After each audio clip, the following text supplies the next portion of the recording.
बिस्मिल्लाहिर्रहमानिर्रहीम, अस्सलाम वालेकुम। मैं हूं माया खान और मैं हूं शाज़ीब। एक नई सुबह, एक नई आगाज, एक नई उम्मीद के साथ आज के दिन का आगाज करते हैं। रब ताला आप सब लोगों के लिए खैर और आफियत के मामलात रखे और इस प्रोग्राम में करते हैं आपको खुशामदीद जिसका नाम है सुबह सवेरे Pakistan. Good morning Shazeb. Good morning to you too और आप सबको भी गुड मॉर्निंग। तो आज हम प्रोग्राम में बहुत सारी खबरों की बात करेंगे, लेकिन सबसे पहले जो बात करना बहुत जरूरी है और कहा यह जा रहा है कि रिलीफ मिला है, थोड़ा मिला है लेकिन मिला तो है ना। देखो भाई शाहजेब, 5 रुपए कितनी बड़ी, एक सुनने में देखो ना तो शायद 5 रुपए थोड़े लगते हैं, लेकिन जब इंसान खर्च करने जाता है तो 5 रुपए की रकम बहुत बड़ी होती है। बिल्कुल ये तो है। और पेट्रोल की कीमतों में 5 रुपए कमी कर दी गई है।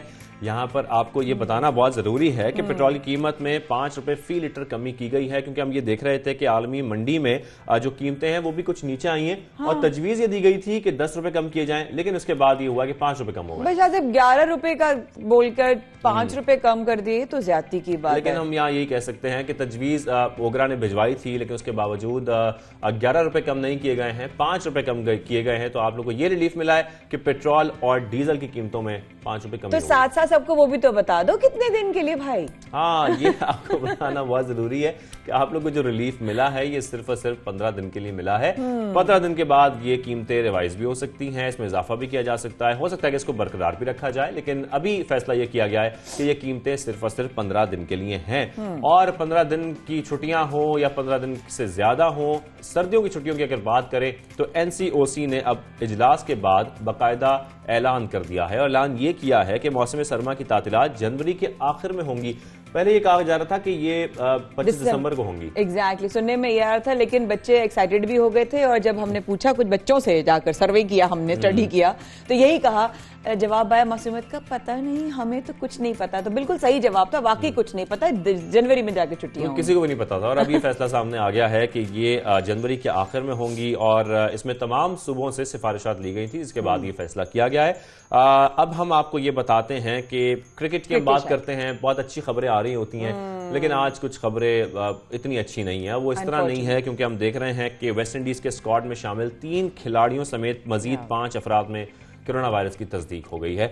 और इस तस्दीक के बाद आपको यह बताना भी जरूरी है, तकरीबन 6 अफराद अब तक कोरोना की वजह से क्वारंटीन में चले गए हैं, उन्हें करंटीना कर दिया गया है। और ये बताना इसलिए जरूरी है सबको कि अब तक हम लोगों को बार बार हम कर रहे हैं ना, अब बार बार ये इसलिए बता रहे हैं आपको कि अवेयरनेस फैले कि कोविड एग्जिस्ट करता है। बिल्कुल बिल्कुल। और हम ये देख रहे हैं कि मेहमान टीम की जो स्क्वाड है उसमें से तकरीबन 5 से 6 अरकान जो हैं वो इस वक्त क्वारंटीन में है। लेकिन इसके साथ साथ आपको ये भी बताएं कि दूसरी जानिब वेस्ट इंडीज टीम में शामिल डिवॉन थॉमस जो हैं वो इंजरी का शिकार हुए, वो पहले T20 में जख्मी हो गए थे। खदशा जाहिर किया जा रहा है कि कोरोना केसेस के बायस ये सीरीज मनसूख भी हो सकती है। तो ये है एक बुरी खबर जो हम आप लोगों के साथ शेयर कर रहे हैं, लेकिन खैर हम उम्मीद करते हैं कि इसमें कुछ पॉजिटिव खबरें आगे जाकर हमारे सामने आए।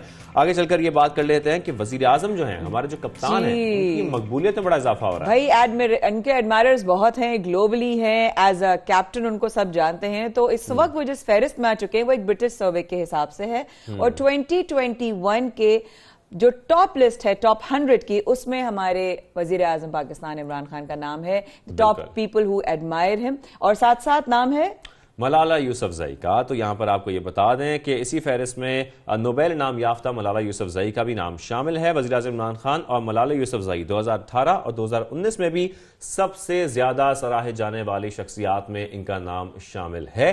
तो ये तो हो गई इन दोनों शख्सियात की बात। आगे चलकर अब ये बात कर लेते हैं कि एहसान राशन प्रोग्राम है, उसमें अब तक 96 लाख खानदान और 10,000 से ज्यादा करियाना स्टोर्स रजिस्टर्ड हो चुके हैं और मजीद भी रजिस्टर्ड हो सकते हैं। आपको करना क्या है कि सिर्फ और सिर्फ अपना CNIC नंबर आपने भेजना है 8171 पर और आप इसके लिए रजिस्टर्ड हो जाएंगे। बिल्कुल ऐसा ही है। और इस खबर के साथ साथ पाकिस्तान को बहुत सारे चैलेंजेस हैं, लेकिन अगर हम 2016 के एक ऐसे वाकये की बात करें शाहजेब, जिसको ना हम भूल सकते हैं ना हमारी नस्लें भूल सकती हैं, एक स्याह रंग, एक ऐसा हिस्टोरिकल दिन जिसको हम क्या, पाकिस्तानी क्या, इंसानी दिल रखने वाला जिसको भी वो दिन याद आता है उसका दिल खून के आंसू रोता है। बिल्कुल, 16 दिसंबर 2014 जिसको अब तकरीबन इस साने को 7 साल बीत चुके हैं और आज भी हमारे दिलों से ये सानिया निकला नहीं है। लेकिन हमने देखा कि 2014 में इस साने के बाद पूरी कौम यकजा हो गई और मुत्तहिद हो गई। और हमने देखा कि एक तरफ हम ये देख रहे थे कि इस सानहे का यकीनी तौर पर जो जख्म था वो बहुत गहरा था, लेकिन इसके साथ साथ पाकिस्तानी कौम और हमारे इदारे, उनकी जो हौसले थे, उनका जो अज़म था, वो इससे कहीं ज्यादा बुलंद था। और यही वजह है कि हमने इसी तरीके से यकजा होकर, मुत्तहिद होकर, पाकिस्तान के कोने कोने से हमारे मुल्की इदारों ने मिलकर दहशतगर्दी का खात्मा किया। हम इस दहशतगर्दी से पाक हैं और इसी साहने का आज हम जिक्र कर रहे हैं, साहने APS के, जिसमें बहुत सारे मासूम बच्चे, नन्हे बच्चे शहीद हुए थे। उन जो बुज़दिलाना एक दहशतगर्दी थी, उन बुज़दिल दहशतगर्दों की तरफ से उस साने में ये मासूम बच्चे हमसे जुदा हो गए, लेकिन आज भी हम उन्हें याद करते हैं और हमारा दिल उतना ही दुखी होता है जब उन्हें उनका जिक्र करते हैं, उनकी बात करते हैं। बिल्कुल, मैं अपनी इस्लाह करना चाहूँगी। 2014 जो है 16 दिसंबर का दिन हम जिंदगी में कभी नहीं भूल सकते। जब उन लोगों की शक्लें हमारी आंखों में आती हैं तो सिर्फ एक दुआ होती है, बारगाह इलाही में हमारी झोलियाँ फैलती हैं, रब ताला, कि हमारे मुल्क में ऐसे ही माओं को जन्म देना जिन्होंने अपने बच्चों को शहीद करके भी कहा कि फिर बच्चे स्कूल गए, फिर आर्मी पब्लिक के बच्चों का जो अज़्म था और उनकी हिम्मत थी, उनका हौसला था, वो फिर हिम्मत पकड़ी, फिर उन लोगों ने कहा नहीं, हम स्कूल जाना नहीं छोड़ेंगे। शाहज़ेब, मुझे आज भी याद है वो दिन। सो कौन भूल सकता है। इस पर हमें बात करने के लिए आज हमारे साथ मौजूद हैं अहमद नवाज हमारे साथ मौजूद है और हम के जो मुख्तलिफ स्टूडेंट्स थे वो अब एक बार फिर उभर कर दुनिया भर में पाकिस्तान का नाम रोशन कर रहे हैं। मुख्तलिफ एजाज़ उन्हें मिल रहे हैं, मुख्तलिफ कामयाबियाँ वो समेट रहे हैं।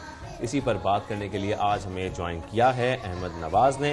अहमद नवाज, बहुत शुक्रिया हमें ज्वाइन करने के लिए और हमारे शो में आने के लिए। आर्मी पब्लिक स्कूल में गुजारे लम्हात और दोस्त आपको कितने याद आते हैं, यहाँ पर यह पूछना बहुत ज़रूरी है। आपकी क्या यादें वाबस्ता हैं APS से?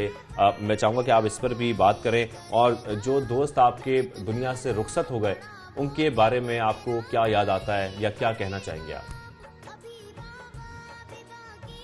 दोस्तों की याद ज़रूर आती है। स्कूल के जो दिन थे तो वो कोई भी नहीं भूल सकता। और स्पेशली जो मेरे दोस्त जो हादसे में शहादत पा गए, तो उन पर मुझे बहुत ज़्यादा फ़ख्र है और उन्हीं की वजह से ही जो है तो पाकिस्तान जो है तो इतना आगे आ सका है, दहशतगर्दी का मुकाबला कर पा सका है। और इसके अलावा जो है जो मेरी ये मोटिवेशन है तो ये उन्हीं दोस्तों की के ज़रिए है जो उस हादसे में शहीद हो गए और अपनी जान जो है तो उन्होंने अपने वतन के लिए खो दी। इसके अलावा जो जितने ज़ख्मी हुए उस हादसे में, जितने मेरे दोस्त हैं, उन्होंने जितनी रेजिलियंस दिखाई उस हादसे के बाद, so it was all very commendable and inspiring for everyone. मेरा सवाल आपसे है, एक सानहे से गुजरना, एक बहुत बड़े एक एक्सीडेंट से गुजर कर ना सिर्फ नॉर्मल होना बल्कि अपनी तालीम को कंटिन्यू करना, कैसा था ये? जी बिल्कुल, इस तरह के हादसात से आगे आकर जो है तो बढ़ना बहुत मुश्किल होता है, इसलिए क्योंकि जो साइकोलॉजिकल इफ़ेक्ट्स होते हैं इस हादसे के, इस तरह के हादसात के, तो दे आर वेरी डीप। इस हादसे से आगे आने में जो है तो मेरे वालिदैन ने मेरी बहुत मदद की, मेरी फैमिली ने। इसके अलावा जो पाकिस्तानी कौम हमारे साथ खड़ी हुई उस हादसे के बाद, तो इन चीज़ों ने जो है तो मेरी बहुत एक इंकरेजमेंट की, एक मोटिवेशन दी मुझे, ताकि मैं इस तरह कुछ काम कर सकूं दुनिया भर में, ताकि इस तरह के हादसा दोबारा आइए कि जब APS का जिक्र आता है तो आपके दोस्तों के साथ गुजारा हुआ वक्त आपका, वो कौन से लम्हात हैं जिनकी वजह से आपके चेहरे पर मुस्कुराहट आ जाती है? जी बिल्कुल, दोस्तों के साथ जो है तो बहुत इस तरह के मोमेंट्स थे जो याद आते हैं अभी भी, आज भी। जब स्पेशली जब 16 दिसंबर का ये दिन आता है तो स्कूल की यादें ताज़ा हो जाती हैं, उस हादसे की यादें ताज़ा हो जाती हैं। लेकिन one of the memories that I remember from my school times is that of कि हम जब सुबह स्कूल स्टार्ट होने से पहले जब हम बास्केटबॉल खेला करते थे, तो वहाँ पर जो है तो हम एक दूसरे के साथ मतलब गपशप लगा देते थे स्कूल स्टार्ट होने से पहले और बास्केटबॉल की गेम खेल के फिर वहाँ अंदर जाते थे। That my favourite moments that we used to have every morning. Ahmad, ये बताइए, अब बात हो जाए कुछ आपकी अचीवमेंट्स के बारे में। सुना है ऑक्सफोर्ड में आपने कोई इलेक्शन भी जीता है, सबसे पहले उसकी मुबारकबाद हम दोनों की तरफ से, उसके बारे में कुछ बताइए। जी बिल्कुल, ऑक्सफोर्ड में जो है बहुत शुक्रिया पहले। ऑक्सफोर्ड में जो है तो there are some of the best minds in the world that come to Oxford. और ऑक्सफोर्ड में जो है ऑक्सफोर्ड यूनियन सोसाइटी जो है तो it's one of the most competitive societies and one of the most prestigious societies that exist. तो उसके elections जो है तो वो बहुत tough होते हैं usually, they're very competitive. हमारी पाकिस्तानी representation जो last person to represent at this level in the union was Benazir Bhutto Saiba. So it's very tough to get involved. But mashallah, Allah ki support the parents ki dua thi, and there was a lot of hard work involved in getting elected to this position, and hopefully I can move forward even further to make the Pakistani ठीक है, ठीक है। आज जैसा कि आप जिक्र कर रहे हैं इसका भी, अचीवमेंट्स का भी, इसके साथ साथ हम देख रहे हैं कि हमारी जो पाकिस्तान की यूनिवर्सिटीज़ में इलेक्शन हम देखते हैं, स्टूडेंट्स बहुत एक्टिव नज़र आते हैं, मुहिम चलाई जाती है, लेकिन तकरीरें भी होती हैं। ऑक्सफोर्ड में इलेक्शन कैसे होते हैं, किस तरह से इलेक्शन लड़े जाते हैं, क्या होता है, मैं चाहूँगा कि आप वो सब कुछ शेयर करें हमारे साथ। हाँ बिल्कुल, ऑक्सफोर्ड के इलेक्शंस भी जो है तो इसी तरह कंपेटिटिव होते हैं, इसी तरह इंटेंस होते हैं। वहाँ पर हमने स्पीचेस करनी पड़ती है हस्टिंग्स में। इसके अलावा बहुत ज़्यादा रूल्स भी होते हैं जो आपको फॉलो करने पड़ते हैं। If someone breaks one of the electoral rules or commits electoral malpractice, you are removed from the race. So it's a very competitive election, and some of the best people are running for these positions, which makes it incredibly hard to get any position. इसके लिए फिर जो है तो in person voting होती है polling में, union buildings में। तो it's a whole process, it's a big journey, a tough journey, which is why not many people have decided to go through it. But लेकिन मेरा जो मकसद है तो वो ये है कि I want to give a message कि जो हादसे से आगे आकर जो है दुनिया को मैं ये बता सकूँ कि regardless of what happens, it doesn't limit what you can achieve in life. Ahmad बताइए, एक तो ऑक्सफोर्ड में दाखिला मिलना, फिर इलेक्शन लड़ना, फिर जीत भी जाना, ये कोई छोटी कामयाबी और एक छोटा हदफ तो था नहीं जो आपने पार कर लिया। तो वहाँ के स्टूडेंट्स जो हैं उनको आप उनकी तरफ आपका जो सपोर्ट होता है या उनका सपोर्ट यूं कहिए आपकी तरफ, वो कैसा है? जी बिल्कुल, बहुत बड़ी कामयाबी है मेरे ख्याल से, ना सिर्फ मेरे लिए बल्कि पाकिस्तान के लिए। I'm the embodiment of Pakistan. When I'm here in Oxford, I try to be the best person I can be, to be the best representation. और ये elections जीतना, इस तरह Oxford में excel करना, तो I think it's a moment of pride for not just myself but for the whole of Pakistan and all my friends that support us from Pakistan. यहाँ पर जो मकामी लोग हैं तो they support me a lot. It's mostly them जो मेरी support करते हैं इस तरह के elections में। So I think it's mostly about the visions that you have, कि आपके मतलब इरादे क्या होते हैं, and if your visions are clear, if your visions are noble, I think it's almost always the case that you will be successful in your अच्छा अहमद, जब आप इस ताने से गुजरे, यकीनी तौर पर बहुत अफसोसनाक था, लेकिन इसमें आप जख्मी भी हुए, उससे निकलने के बाद बेहतरी के लिए किरदार अदा करना, क्या मिशंस थे आपके? मैं वो जानना चाहता हूँ, क्या गोल्स थे, क्या मिशंस थे? बिल्कुल, जब ये हादसा हुआ, उस हादसे के बाद मुझे यहाँ पर क्वींसमिथ हॉस्पिटल बर्मिंघम में लाया गया, बरतानिया में। तो यहाँ पर मैंने एक इरादा किया था कि मैं इस तरह की कैंपेन स्टार्ट करूँगा through which I will try to tackle radicalization by promoting education amongst young people. I will try to focus on the plight of refugees and young people in general. तो with that determination जब मैं hospital से निकला तो मैंने ये campaign शुरू की। फर्स्टली जो है तो यहाँ पर लोकल यूके में यूके होम ऑफिस के साथ, यूके गवर्नमेंट के साथ यहाँ पर मैंने एक कैंपेन शुरू की, anti radicalisation campaign, through which we try to stop young people from radicalization and extremism and turn them into change makers, to work not for only for themselves but for the society. And for the wider society, for the global society, for the world, for the rest of the world. So yeah, I've done that, and in the future, hopefully, the plan is that I want to continue with this work and hopefully expand to work more with the youth of Pakistan, actually the underprivileged and deprived youth of Pakistan. ठीक है, अहमद नवाज हमारे साथ मौजूद थे, गुफ्तगू कर रहे थे और यकीनी तौर पर हम उसी साहने का जिक्र कर रहे हैं जिससे हम निकल आए हैं और हम देख रहे हैं वो बच्चे हमारे जो इस हादसे से गुजरे, इस साहने से गुजरे, आज वो दुनिया भर में पाकिस्तान का नाम रोशन कर रहे हैं, किरदार अदा कर रहे हैं, बहुत अहम किरदार अदा कर रहे हैं। और इसके साथ साथ हम ये भी देख रहे हैं कि वो कुछ मुहिम भी ऐसी चला रहे हैं, कुछ मिशंस भी ऐसे चला रहे हैं कि वो दीगर लोगों की, दीगर बच्चों की ज़िंदगी बेहतर बना सके और इसी में अहमद नवाज भी बहुत अहम किरदार अदा कर रहे हैं। अहमद नवाज हमारे शो में हमें ज्वाइन करने के लिए आपका बहुत शुक्रिया, हमें वक्त देने के लिए आपका बहुत शुक्रिया। तो माया, अब आगे बढ़ते हैं। बिल्कुल आगे बढ़ते हैं और अहमद नवाज को शुक्रिया, उन्होंने वक्त दिया और तमाम माओं को और तमाम उन गाजियों को और तमाम उन शहदा को सलाम हम सब की तरफ से। आज का दिन ना हम भूले थे, ना हम भूलेंगे। और अगर बात कर रहे हैं इंसानियत की, इंसानी दिल की शाज़ेब, तो हम आपको एक मुलाकात करवाते हैं ज़रूर एक ऐसे वाक़े से जो बेज़ुबान जानवरों के हवाले से एक छोटी सी खबर आई और वो ये था कि जो इंसानी दिल रखता है ना, वो बेज़ुबान जानवरों की तरफ से बहुत नरम दिल रखता है। बिल्कुल ऐसा ही है। कुछ तलबा हैं जो मिलकर ये काम कर रहे हैं, बेज़ुबान जानवरों के लिए काम कर रहे हैं, उनकी देखभाल करते हैं, उनका इलाज कराते हैं, उनके खाने पीने का खास ख्याल रखते हैं। तो ये तलबा कौन है और ये किस तरीके से काम कर रहे हैं, क्या इनका मिशन है, आपको दिखाते हैं।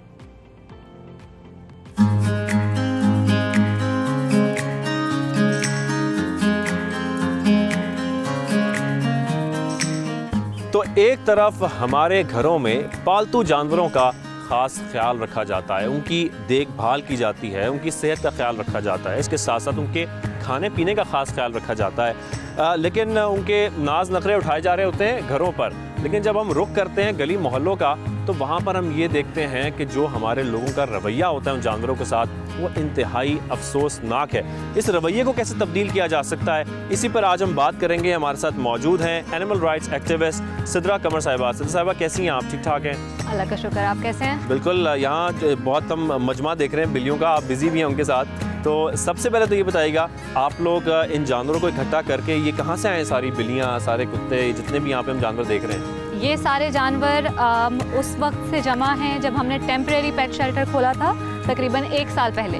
तो ये सारी बिल्लियाँ और कुत्ते उसी वक्त के रेस्क्यू हैं, अभी रिसेंटली हम कोई रेस्क्यू नहीं ले रहे। सो ये सारे, जब ये सैलाब आया था और जो सड़कों पे मर रही थी, कोई ज़ख्मी हो गई थी, कोई कुछ, तो उस वक्त हम लोगों ने सिचुएशन को देख के ऑन द स्पॉट ये शेल्टर खोला था और उस वक्त हम सारे जानवर को यहाँ ले। हम सोसाइटी में देखते हैं कि लोग भी बहुत जुल्म करते हैं और उनका रवैया कुछ ठीक नहीं होता जानवरों के साथ। और उसके बाद हम ये भी देखते हैं कि जानवरों के काटने के केसेस बहुत ज़्यादा हमारे पास आते हैं। तो क्या वजह है? इस रवैये को तब्दील करने के लिए हमें क्या करना होगा? Mainly focus on awareness campaigns in different schools, universities, even work places as for now. Different age group के हिसाब से हम डिफरेंट तरीके से उनकी वर्कशॉप करते हैं ताकि उनके दिल में ये जितना प्यार हमारे लिए, हमारे घर के जानवरों के लिए है, उतना ही सड़कों के जानवर के लिए भी आए। और अगर आप उनको रख नहीं सकते, पाल नहीं सकते, तो इतना सिखाना कि यार एटलीस्ट उनको पत्थर ना मारे। मुझे ये बताएगा कि हम क्योंकि कराची शहर में मौजूद हैं और कराची में बहुत ज़्यादा वाक़यात आते हैं कुत्तों के काटने के, और उसमें बहुत बच्चे ज़ख्मी होते हैं। हम देखते हैं बिमोड़ दिया जाता है कुछ बच्चों को, और उसके बाद हॉस्पिटल जाते हैं। वैक्सीनेशन उनको मिले या ना मिले वो बात की बात है, लेकिन ये वजह क्या है इसकी कि जो कुत्ते काटते हैं, उसकी वजह क्या है? डॉग्स आर सच एनिमल्स के वो आपके बिहेवियर को मिरर करते हैं। आप उनको प्यार देंगे, वो आपको प्यार करेंगे, आप उनको पत्थर मारेंगे, वो आपको काटेंगे। अब अनफॉर्चुनेटली बहुत सारी आर्गुमेंट्स आती हैं, बहुत सारे लोग बोलते हैं हमने इसको कुछ नहीं कहा था, इसने फिर भी हमें काटा। लेकिन क्योंकि डॉग्स की एक मेमोरी होती है, अगर उसको पता है कि इस एरिया में किसी ने पहले मुझे काटा है, आप देखेंगे वो हमेशा जो है डरा हुआ ही रहेगा। लेकिन वो डर कहाँ से आता है? वो हम ही लोग लेकर आ रहे हैं ना। क्यों नहीं, जब आसपास आपको नज़र आ रहा है कि कोई किसी इंसान ने किसी कुत्ते पे पत्थर मारा है, कोई कुछ बोलता क्यों नहीं है कि इसको नहीं करे? बिकॉज ऑटोमेटिकली हम स्लोली अग्रेशन क्रिएट कर रहे हैं। और बेसिकली ये रिएक्शन है, this is just a reaction. काटने के वाकयात होते हैं। तो इस रिएक्शन को ख़त्म करना is a long process, but इसका अगेन रूट कॉज वही है कि आप लोगों में अवेयरनेस क्रिएट करें, सोसाइटीज़ में जो एरियाज़ हैं वहाँ पे जाकर जब आप लोगों को ये समझाएंगे ना, आप ओवर अ फ्यू ईयर्स आप इस चीज़ को रियलाइज़ करेंगे कि ये मसला ही ख़त्म हो गया।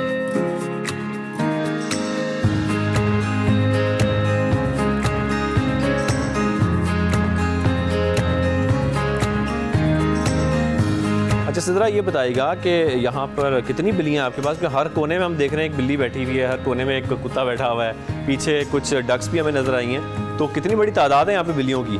सो बेसिकली जब हमारा टेम्प्रेरी पेट शेल्टर था उस वक्त हमारे पास अबव 200 आई थी, अच्छा। But as of right now obviously कुछ चली गई, कुछ ठीक हो गई सब, सो अराउंड 150, लेकिन ऊपर नीचे होता रहता है, कभी ज़्यादा बिल्लियाँ आ जाती हैं, कभी चली जाती हैं, so they are all free to go, they are not caged, it's an open place, we just provide them food. ठीक है, अच्छा अब हम अंदर चलते हैं और हम ये भी देखते हैं कि जिस जगह पर इन जानवरों का जो ज़ख्मी हालत में आते हैं उनका ट्रीटमेंट किया जाता है वो ऑपरेशन थिएटर कौन सा है, और इनके पास यहाँ पर वेटनरी डॉक्टर्स भी ऑन कॉल अवेलेबल होते हैं, तो हम सीधा चलते हैं और विजिट करते हैं आपका ऑपरेशन थिएटर भी।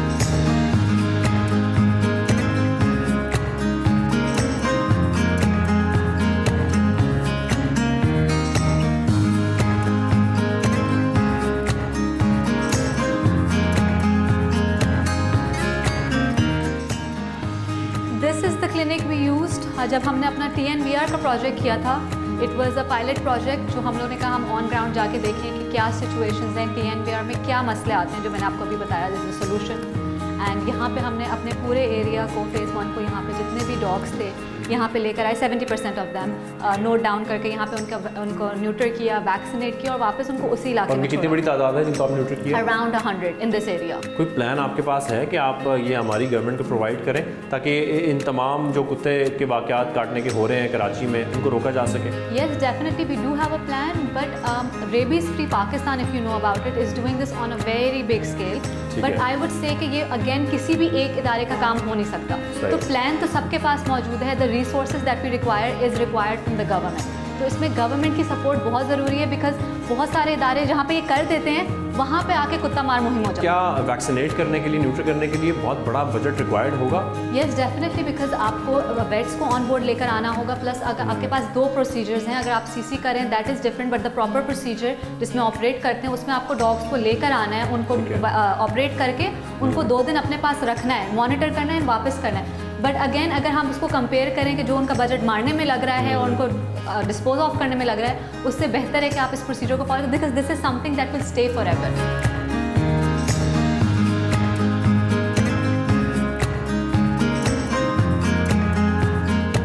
यहाँ पे कुछ एनिमल कटिंग्स बनाई जा रही हैं और सिद्रा भी यहाँ बैठी हुई हैं और वो अपनी निगरानी में सब कुछ करा रही हैं, लेकिन ये इंटर्न्स जो हैं वो खुद से भी बहुत कुछ करते हैं, तो हम इनसे बात करते हैं। अस्सलाम वालेकुम, कैसी हैं आप? ठीक ठाक हैं? तो मुझे बताइएगा ये क्या हो रहा है वैसे यहाँ पे? ये जो है हम एनिमल मास्क बना रहे हैं for our campaign, for our workshop in the schools. तो हम ये बच्चों को देते हैं, it attracts them towards us, और जो हम उनको इन्फॉर्मेशन दे रहे होते हैं, जैसे अब यहाँ पे बहुत सारे एनिमल्स हैं, डॉग्स हैं, कैट्स हैं, तो उस तरह फिर हम उनको इसके ये इतने क्यूट होते हैं तो यू कांट हर्ट देम, उस तरह हम उनको अवेयरनेस और अच्छे तरीके से दे सकते हैं। तो इस वक्त हम मौजूद हैं रिसर्च सेंटर में। बहुत सारी मिथ्स बनी हुई हैं, जैसे कि बिल्ली रो रही है तो मनूसियत है, काली बिल्ली ने रास्ता काट लिया अब तो किस्मत ठीक नहीं है। असद हमारे साथ मौजूद है, असद से बात करते हैं। असद कैसे हैं आप? ठीक ठाक हैं? शुक्र अल्हम्दुलिल्लाह ठीक ठाक। अच्छा असद, जैसे कि यहाँ रिसर्च भी की जा रही है और बहुत सारी मिथ्स हैं जो आपने मेंशन भी की हुई हैं, तो इसके बारे में कोई अवेयरनेस फैलाते हैं आप? जी जी बिल्कुल, इसके बारे में देखें कुछ मिथ्स ऐसी हैं, जैसे आपने अभी जिक्र किया कि बिल्ली रो रही है तो मतलब मनूसियत है, लेकिन ऐसा होता नहीं है। अगर हम तकलीफ़ में होते हैं, हम रो रहे हैं, तो क्या मकसद होता है कि हमें किसी चीज़ की ज़रूरत होती है, हम तकलीफ़ में होते हैं, तो हम लोगों को यही बताते हैं कि अगर कोई जानवर कोई एक्टिविटी कर रहा है, कुछ कर रहा है, कोई एक्शन कर रहा है ना, तो उसका सही मतलब क्या है। हमें जानवरों की बेसिक जो नीड्स हैं उसको समझने की ज़रूरत है। समझने की ज़रूरत है। हमारा काम ये है कि अब जैसे बिल्ली के बारे में, डॉग्स के बारे में मेजॉरिटी ऑफ पीपल ये सोचते हैं कि सब डॉग को रेबीज़ होते हैं, जबकि ऐसा बिल्कुल नहीं होता। सिर्फ 100 में से 2%, 2 से 3 डॉग्स को रेबीज़ होते हैं, वो भी 7 दिन के अंदर नहीं रहते जिंदा, 7 दिन से ज़्यादा वो ज़िंदा नहीं रह पाते। मिथ्स जो होती है ना, ये एक बचपन की एज में डाली जाती है। जब बचपन में जब छोटा दिमाग होता है ना, एक जब बच्चा होता है ना प्राइमरी स्कूल का, वो एक फीडिंग मेमोरी होती है। उस वक्त जो चीज़ आप उन्हें समझा दे, जो दिमाग में फीड कर देना, वो सारी ज़िंदगी के लिए वही चीज़ उनके दिमाग में रहती है।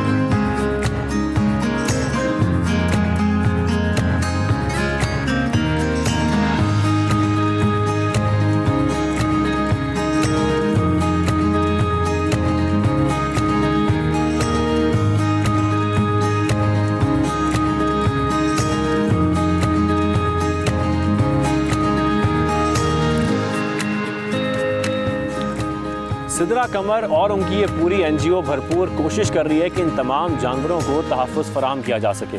इसके साथ साथ हमारी भी ये ज़िम्मेदारी है कि अपने आसपास के गली मोहल्लों के जानवरों का हम भी ख़ास ख्याल रखें और उनसे शफ़क़त से पेश आएँ।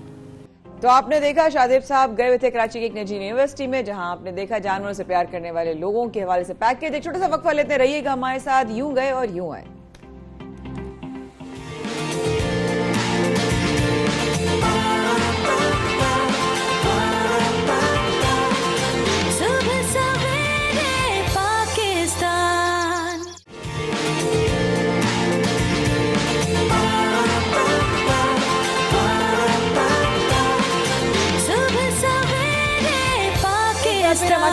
बेहद शुक्रिया। आप देख रहे हैं सुबह सवेरे पाकिस्तान शाहजेब और माया के साथ, और अब हम लोग भी आपके साथ साथ बहुत कुछ देख रहे हैं। क्या जो थोड़ी बहुत चुन चुन बूंद बूंद आ रही थी गैस, वो भी खत्म हो जाएगी? क्या अब वाकई में ये बहरान जो है बिल्कुल इख्तिताम पजीर हो जाएगा? क्या गैस नहीं होगी? क्या लोग खाना बनाना छोड़ देंगे जैसे कि आजकल छूटा हुआ है कितने घंटों वैसी गैस नहीं होती? शाहजेब, मेरा सवाल आपसे ये कि आपके घर इतनी सी गैस आ रही है? थी। मेरे घर वो भी नहीं आ रही है, गैस है ही नहीं है। और इसके साथ साथ जो वज़ीर इत्तलात, वफाकी वज़ीर इत्तलात फवाद चौधरी, वो ये कह रहे हैं कि उन्होंने खतरे की घंटी बजाई है, और साथ वो ये कह रहे हैं कि मुल्की ज़खायर जो है गैस के, उसमें कमी वाक़ई हो रही है। इसके साथ साथ पिछले बरस भी 9% गैस कम हुई, रवा साल भी 9% गैस कम हो गई है। एग्जैक्टली। तो सवाल तो हमारा यही है कि आगे जाकर क्या ये गैस वाकई खत्म हो जाएगी? हाँ एग्जैक्टली, खबरदार वो ऐसे ही कर रहे हैं कि आहिस्ता आहिस्ता आने वाले सालों में गैस की फरामी बिल्कुल खत्म हो जाएगी। मतलब हम सब तैयार रहें कि हम बगैर बिजली, बगैर गैस, बगैर रोटी चावल के हम रहेंगे। और मतलब क्या हमने नए ज़खायर ढूंढने की कोई कोशिश की है? कोई इस तरह से कोई प्लान किया जा रहा है? इसी मामले पर बात करने के लिए हमें ज्वाइन किया है एनर्जी एक्सपर्ट एच अब्बासी साहब ने। अरशद साहब, बहुत शुक्रिया हमें शो में ज्वाइन करने के लिए। अरशद साहब, जिस तरह हम देख रहे हैं फवाद चौधरी साहब खतरे की घंटी बजा रहे हैं और ये कह रहे हैं कि मुल्की ज़खायर बहुत कम होते जा रहे हैं, 9% रवा साल कम हुए हैं। क्या वाकई गैस बहुत जल्द खत्म होने वाली है? जी बहुत शुक्रिया। जैसे आपने अपने इंट्रो में एक बात कही है कि जब हम नए ज़खायर को डिस्कवर नहीं करेंगे, उसकी तरफ नहीं जाएंगे, और जो पुराने हमारे पास जो ज़खायर हैं जैसे सुई है, जमजमा है, ब्ला ब्ला जितने भी हैं, अगर वहाँ से गैस इसी रफ्तार से आती रही और हमारी कंजम्पशन वैसे ही रही तो वाकई ख़त्म हो जाएंगे।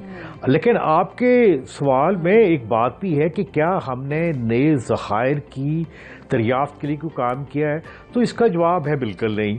जैसे ये गवर्नमेंट आई थी तो अब मेरे ख्याल में 10-15 पाकिस्तान के जो टॉप के एक्सपर्ट थे ऑयल और गैस के, एक प्रेजेंटेशन की गवर्नमेंट को कि देखिए गैस के रिजर्व यूं ही कम होंगे, ज़खायर कम होंगे, तो इसके लिए पाकिस्तान के बहुत से एरिया ऐसे हैं जहां अभी तक हमने कोशिश ही नहीं की। जैसे मैं आपको बताऊं कि पाकिस्तान में अभी तक जो एरिया एक्सप्लोर हुआ है वो तकरीबन 45% है, यानी 45% को तो अपने हाथ भी नहीं लगाया।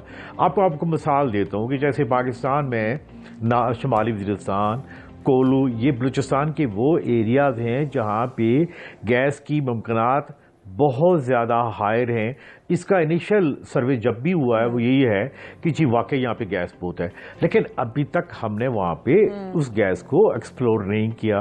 फिर इसी तरह आप दोनों माशाल्लाह पढ़ते भी होंगे, अमेरिका में एक चीज़ आई थी शेल गैस, जिसने पूरी दुनिया की डायनामिक्स को हिला के रख दिया।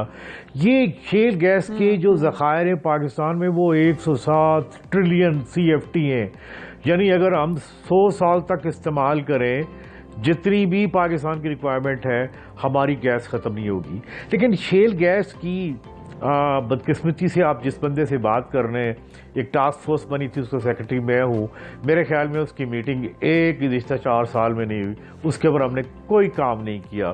तो जब ये इस तरह की बातें होंगी कि नई दरियाफ्त कन्वेंशनल गैस पे नहीं जाएंगे, शेल गैस पे नहीं जाएंगे, और जो तीसरी बात जो एक आपको बताना पड़ेगी, और पाकिस्तान में जितने भी जो लोग सुन रहे हैं, हमारे ये जो नेटवर्क है गैस का, इसमें लीकेज इतनी ज़्यादा है कि दुनिया में ऐसी कहीं गैस नहीं है। तकरीबन आप कह सकते हैं 16 से 17%। आप यूँ कह लें कि जितना हम कतर से गैस लेके आते हैं इतने ही गैस हमारी पाइपलाइनों से बाहर निकल जाती है। इसे कहते हैं अनअकाउंटेड फॉर द गैस।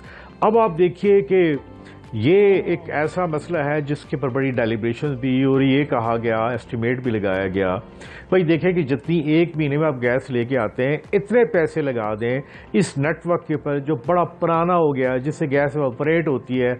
आपका भी कहीं इत्तेफाक हुआ होगा कि आप किसी एरिया में जाएं, आपको गैस की स्मेल आएगी, इस पे काम नहीं हुआ। सर यहाँ पर जैसे कि आप यहाँ पर जिक्र कर रहे हैं शेल गैस का, और इसमें यह भी कहा जा रहा है कि ये दुनिया में 17th नंबर पर पाकिस्तान, जहाँ पर बहुत हमारे पास जो है वो ज़खायर हैं शेल गैस के, इसको डिस्कवर करने के लिए हुकूमत को अब क्या स्टेप्स लेने चाहिए? अब मेरे ख्याल में वक्त आ चुका है, अगर अभी से प्लानिंग नहीं करेंगे तो आगे जाकर तो जैसे कि फवाद चौधरी साहब जिक्र कर रहे हैं कि गैस के ज़खायर हमारे पास खत्म हो जाएंगे।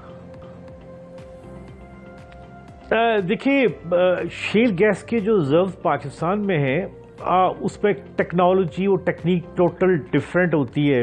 मैं बड़ी लंबी छोटी डिटेल मिसाल में नहीं जाऊंगा। वो ये है कि इसमें मुख्तलिफ इलाके को पंक्चर्स करना पड़ता है और एक ड्रिलिंग होती है हॉरिजॉन्टल और वर्टिकल, वो एक लंबी डिटेल है। लेकिन एक बात है, जब ये शेल गैस की पहली रिपोर्ट लिखी गई यूएसएड ने, US geological survey of America, तो आप ये देखें कि उसमें जो पोटेंशियल है एज मुकाबले में इंडिया में या चाइना में, ये बड़ा क्लियर आ गया कि पाकिस्तान में जो बेसिक इंडिकेटर हैं वो बड़े हायर हैं। अभी तक हमारा एक पायलट प्रोजेक्ट भी शुरू नहीं हो सका। ये बड़ी बदकिस्मती की बात है। हम अमेरिका से जहाँ पे बहुत सी डिमांड करते हैं, मेरा ख्याल है क्योंकि मेरा खुद भी अमेरिका में इसी मार्शल शेल गैस बेसन पे काम करने का इत्तेफाक हुआ है। मेरा तो शायद ये इल्तिजा करूँगा इस गवर्नमेंट को कि अमेरिका को ये कहें कि ये टेक्नोलॉजी प्लस अमेरिकन कंपनीज जो कि इसमें जिसे कहते हैं एक्सपर्ट्स हैं, उनको यहाँ लाएं।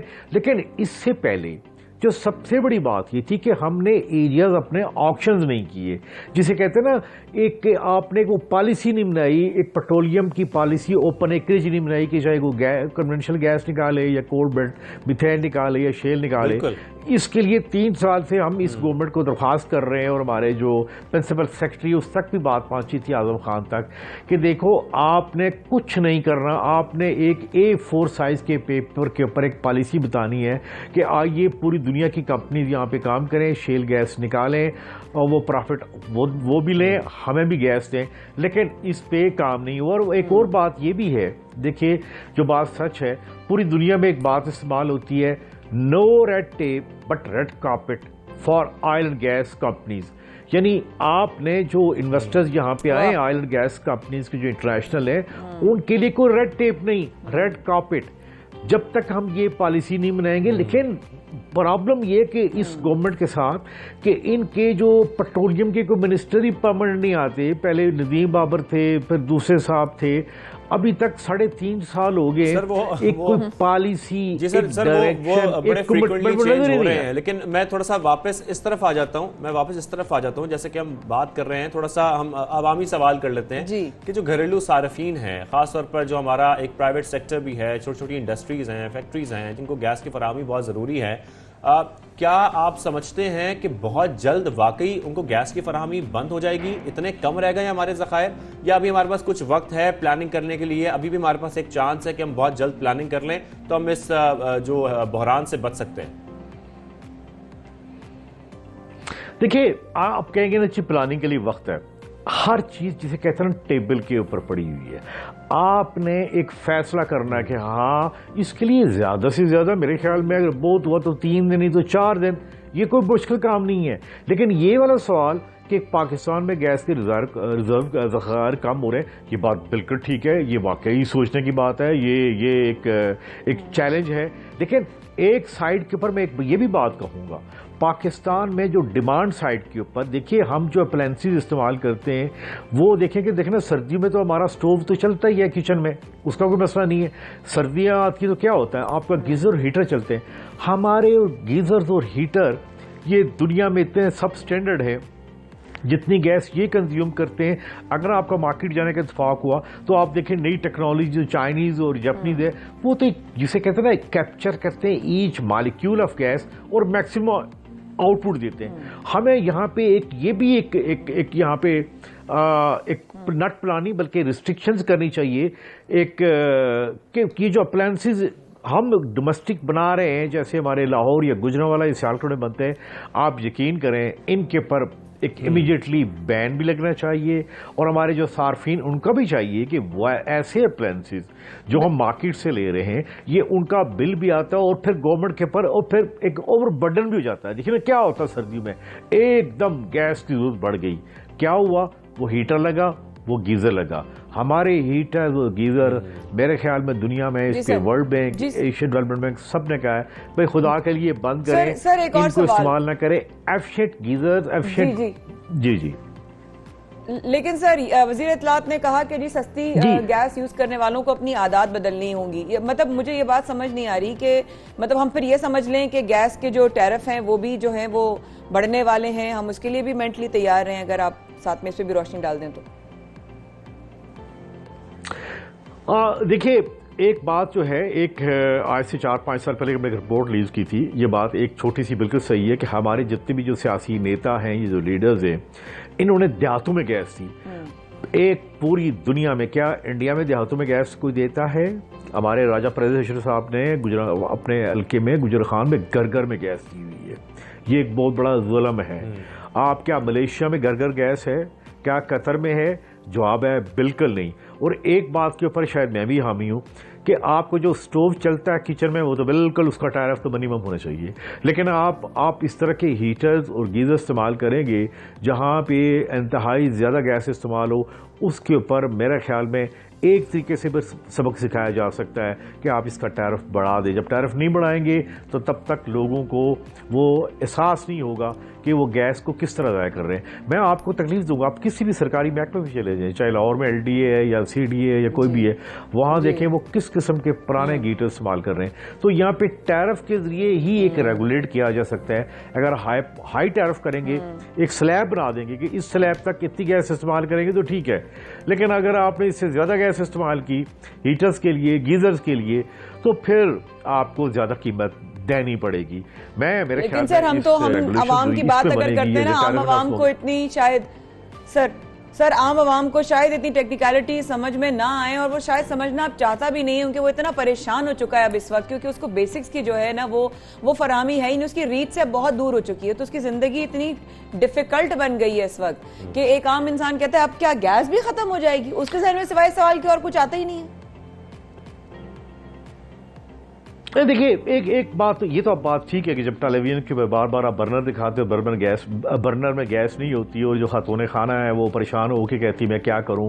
एक बात तो ये है कि इस गैस की जो मैनेजमेंट है, वो जो दोनों हमारी गैस कंपनीज हैं, SNGPL और SSGC, इसमें फेल हो चुकी हुई हैं कि ये कम से कम ये इंश्योर करते कि जो आपके घर में जो बर्नर है, जिस पे किचन चलता है, जिसके ऊपर आपकी पूरी लाइफ रूटीन है, कम से कम वहां तक तो गैस की फरामी को मुमकिन बनाया जा सकता है। अभी भी हो सकता है अगर हम बेहतर करें। बात करते हैं तो इसलिए बढ़ाए गए क्योंकि कहा गया कि महंगाई जो है ना जी, महंगाई को कंट्रोल में कैसे होगी? महंगाई कंट्रोल में, महंगाई तो कंट्रोल में हो ही नहीं सकती। देखिए, जो आप बात करते हैं वो बिल्कुल ठीक बात करते हैं, सार्फिन भी ठीक बात करते हैं, लेकिन वो जो तवक्को करते हैं कि इस तरह की टीम गवर्नमेंट पे परफॉर्म करे, तो देखिए वो मुमकिन नहीं है। अब हमारी ब्यूरोक्रेसी, उसके साथ साथ आपके हमारे जो मिनिस्टर्स हैं, मेरे ख्याल में वो पूरी तरह फोकस नहीं है, और उनकी परफॉर्मेंस के मैं क्या बात करूं, आप लोग बेहतर बात कर सकते हैं जिस तरह की बातें आती हैं। होना तो ये चाहिए था कि सर्दी में इस गैस को ऐसे मैनेज करते कि बर्नर चलना बात की। बिल्कुल सर, सॉरी मैं आपकी बात काट रहा हूं, हमारा वक्त कुछ कम रह गया है। आप जैसे कि बता रहे हैं जिस तरीके से कि हमें बहुत जल्द प्लानिंग करने की जरूरत है। आप energy expert Arshad H Abbasi साहब हमारे साथ मौजूद थे, तफसीलन हमसे बात करते हैं। सर आपका शो में आने के लिए बहुत शुक्रिया। या छोटी सी ब्रेक लेते हैं, ब्रेक के बाद दोबारा हाजिर होंगे।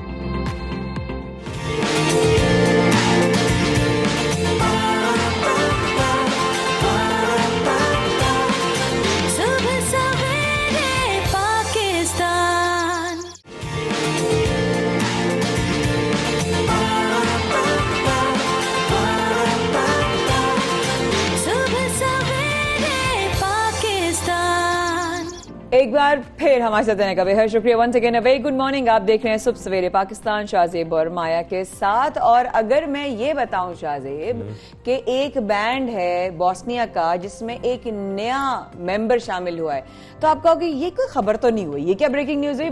बैंड तो शामिल होते रहते हैं और जाते रहते हैं। लेकिन ये जो बैंड है ना, ये इंसान नुमा रोबोट है, ये जो मेंबर है, और ये मौसीकार है, ये मौसीकार भी है। ये बैंड का बाकायदा इंसान नुमा ये रोबोट है जो कि इस बैंड का हिस्सा बन चुका है। और वहाँ की यूनिवर्सिटी है जहाँ के कुछ स्टूडेंट्स ने मिलकर इस रोबोट की तश्कील दी है और इसको बनाया है। और कैसा लग रहा है ना कि एक बैंड के अंदर ना एक रोबोट भी जो है ना वो बजा अच्छा, रहा यानी है कि जो मैं फुटेज देख रहा हूँ, जो मुझे समझ आई है आपकी बात, हाँ। ये वोकलिस्ट भी है जनाब। और ये गिटार भी प्ले करता है, और Yes। क्योंकि ये रोबोट है तो उसके अंदर वो तमाम स्किल्स हैं जो एक बैंड के अंदर चाहिए होते हैं, और आपको इतने सारे मेंबर्स रखने की जरूरत नहीं। अगर आपके पास ये रोबोट है तो आप इससे हर किस्म का रोल अदा करवा सकते हैं अपने बैंड के अंदर।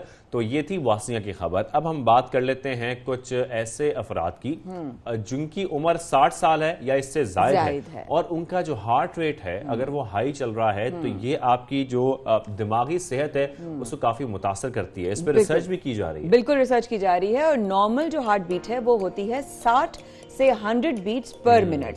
अगर 60 साल से ज्यादा अफराद इस हार्ट बीट से वो एक्सीड कर जाते हैं तो उनको डिमेंशिया या उनकी मेंटल हेल्थ यानी कि ब्रेन पर बहुत ज्यादा अफेक्ट हो सकता है, जो कि उनकी सेहत के लिए बिल्कुल अच्छा नहीं है। तो माहिरीन ने तकरीबन 12 साल तक इस पर रिसर्च की है, बिल्कुल की और है। ये जानने की कोशिश की है कि जो 60 साल से ज्यादा उम्र के अफराद हैं उनका हार्ट रेट अगर ज्यादा हो तो वो कितना नुकसानदेह हो सकता है, कितनी उनकी जो सेहत है उससे मुतासर कर सकती है। तो ये वाकई उन्होंने एंड पे ये डिक्लेयर किया कि काफी मुतासर कर सकती है, और इसका ख्याल रखना चाहिए। 62% खवातीन शामिल हैं इस रिसर्च के अंदर। इस अरसे में कितनी मरतबा तमाम शुरा की मेयारी ECG लिए गए, इस रिसर्च को किया गया और बताया गया कि जनाब आपकी अगर सेहत आपको प्यारी है तो अपनी हार्ट बीट का जरूर ख्याल रखें। सेहत तो प्यारी है लेकिन साथ साथ पैसे भी प्यारे होते हैं कुछ लोगों को, क्योंकि आपने सबसे महंगी चाय अब तक कितने की पी है? के 40 रुपए 30 रुपए? 40 रुपए। वैसे ये कुछ काफी पीछे चल रही है, आज 50 रुपए की चाय हुई है मार्केट में भी।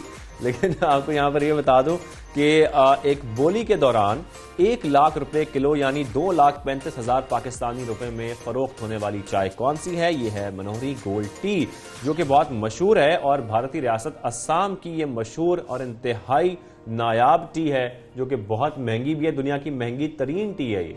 लाइव इसने मेरी ना मतलब फालूदा निकाला मेरी इज्जत का। मैं पीती नहीं हूँ बाहर की चाय, लेकिन मुझे इतना पता है कि इतनी महंगी कोई नहीं हो सकती भाई Shahzeb, this is like too much. इतनी महंगी चाय इंसान देखेगा कि पिएगा नहीं कभी भी, लेकिन बात अगर महंगी की हो रही है तो अमेजिंग न्यूज आती है महंगाई की। बस मुझे तो इतना पता है। और महंगाई से आवाम मुसलसल परेशान है, और हम देख रहे हैं कि महंगाई जितनी बढ़ती जा रही है उतनी परेशानियों में भी इजाफा होता जा रहा है। लेकिन इसके साथ साथ आपको ये बताना बहुत ज़रूरी है कि स्टेट बैंक ने ये कहा है कि शरह सूद में इजाफे से महंगाई कम होगी। ये कैसे कम होगी, क्या वजूहात हैं, किस तरीके से कम हो सकती है, इसी पर हम बात भी कर लेते हैं। लेकिन आज के साथ साथ उन्होंने ये ऐलान भी किया है कि स्टेट बैंक ने नई मॉनेटरी पॉलिसी का ऐलान किया जिसमें शरह सूद में 1% इजाफा किया गया है। तो और एलामिया में बताया गया कि फैसले का मकसद महंगाई को काबू करना है। किस तरीके से महंगाई को काबू किया जाएगा? बिल्कुल। दूसरी जानिब एशियाई तरक्याती बैंक ने पाकिस्तान में महंगाई में इजाफे का खदशा जाहिर किया है। ये भी है कि माशरा शरह नमू में कमी मुतवक्को है। अब इससे कमी कैसे होगी शाज़ेब, ये एक ऐसा सवाल है जो हर इंसान जो भी खबर सुनता है उसके जहन में आता है। बिल्कुल, ये हमारे जहन में ये सवाल आ रहा है तो ये सवाल कर भी लेते हैं। हमें ज्वाइन किया है माहिर माशियात डॉक्टर अफजल साहब ने। डॉक्टर साहब बहुत शुक्रिया हमें ज्वाइन करने के लिए। डॉक्टर साहब, सर अवाम की रहनुमाई कीजिएगा यहाँ पर और बताइएगा कि शरह सूद में इजाफा करने से महंगाई कम कैसे होगी, हम ये समझना चाह रहे हैं। अस्सलाम वालेकुम, बहुत शुक्रिया मुझे प्रोग्राम में शामिल करने के लिए। मैं आपका सवाल ये है कि शरह सूद में इजाफा करने से महंगाई में कमी किस तरह वाक़ई होगी, तो देखिए वो ले आएंगे। नंबर 1, आपकी बेसिकली जब आप अपना गवर्नमेंट जो है वो शरह सूद में इजाफा कर देती है तो जो कॉस्ट ऑफ कैपिटल है या बोरोइंग कॉस्ट ऑफ कैपिटल है वो बहुत सी बिजनेसेस के लिए बढ़ जाती है। और जब इस तरह की सिचुएशन सामने आती है तो हम देखते हैं कि एक्सपेंडिचर्स और दूसरी जो पहले से अखराजात हो रहे थे उनमें कमी आती है।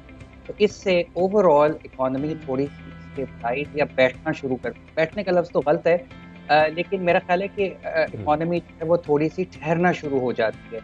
और दूसरी तरीका जिससे ये शरह सूद बढ़ाने से महंगाई में कमी आती है, आई थिंक इसका ताल्लुक हमारे तिजारती खसारे से। जब आप शरह सूद को बढ़ाते हैं तो आपकी इकॉनमी थोड़ी सी ठहरना शुरू कर देती है, और जब इकॉनमी ठहरती है तो लोग उतनी परचेजिंग नहीं करते इवन फ्रॉम अब्रॉड जितनी वो पहले कर रहे थे, और इससे आपकी तिजारती खसारे पे मस्बत असर पड़ेगा जिसका आपकी इम्पोर्टेड इन्फ्लेशन पे, क्योंकि हमारे यहाँ जो अफरात ज़र चल रही है उसमें एक बहुत बड़ा कंपोनेंट इम्पोर्टेड है, तो उसके ऊपर भी एक बेहतर असर पड़ेगा क्योंकि हमारा रुपया मुस्तहकम होगा। तो ये दो तरीके हैं जिससे शरह सूद बढ़ाने से महंगाई पे कुछ ना कुछ कंट्रोल किया जा सकता है। यानी कि सर यहाँ पर आप ये कहना चाह रहे हैं कि अगर शरह सूद में इजाफा किया जाएगा तो जो हमारी इंपोर्ट्स हैं उसमें कमी वाक़ई होगी और वो कमी होने की वजह से कुछ महंगाई में कमी भी हम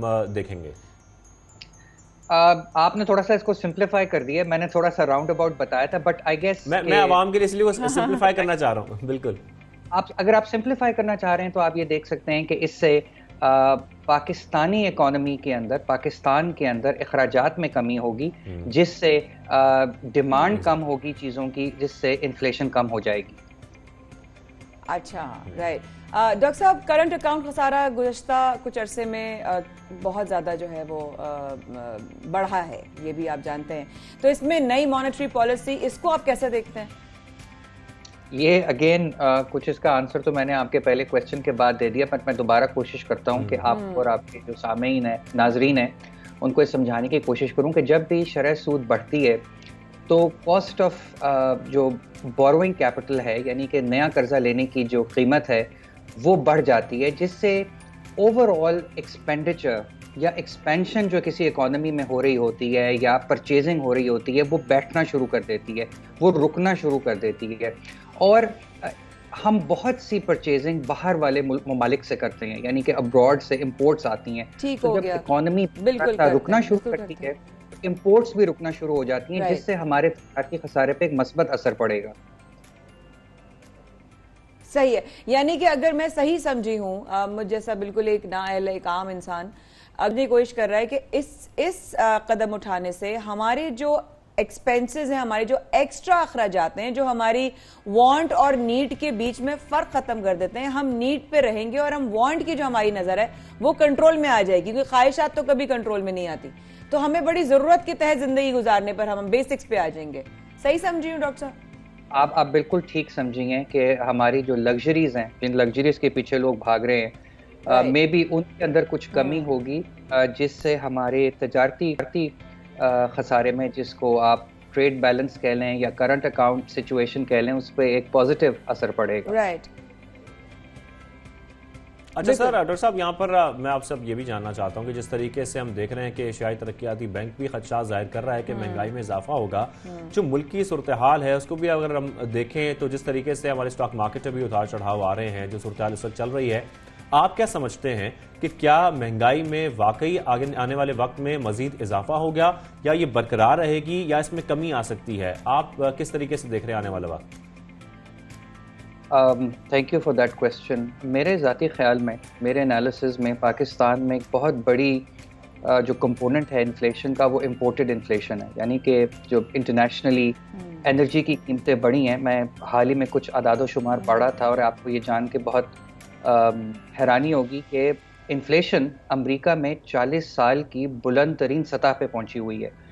तो इससे पूरी दुनिया के अंदर एनर्जी प्राइसेस, बिलखुसूस तेल की कीमतों पे बहुत एक असर पड़ा है, और जिसका असर पाकिस्तान में भी पड़ा है। अब हम देख रहे हैं कि अमेरिका के अंदर कुछ इन्फ्लेशन स्टेबलाइज हो रही है, और आने वाले दिनों में ये देखा जा रहा है कि मार्च तक जो इन्फ्लेशन अमेरिका में आ रही है और जिसका असर पाकिस्तान पे पड़ रहा है, वो थोड़ी स्टेबलाइज हो जाएगी। तो मैं आने वाले दिनों में इन्फ्लेशन को स्टेबलाइज होता हुआ देखता हूँ अंटिल मार्च।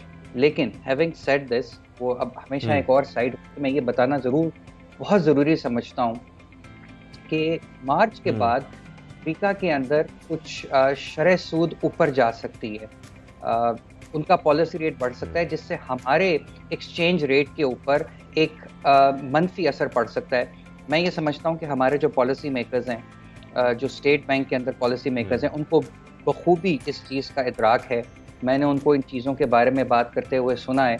तो बस मैं यही कहना चाहता था कि मार्च तक ये स्टेबलाइज हो जाएगी, लेकिन उसके बाद एक और सेट ऑफ चैलेंजेस भी सामने नज़र आ रहे हैं।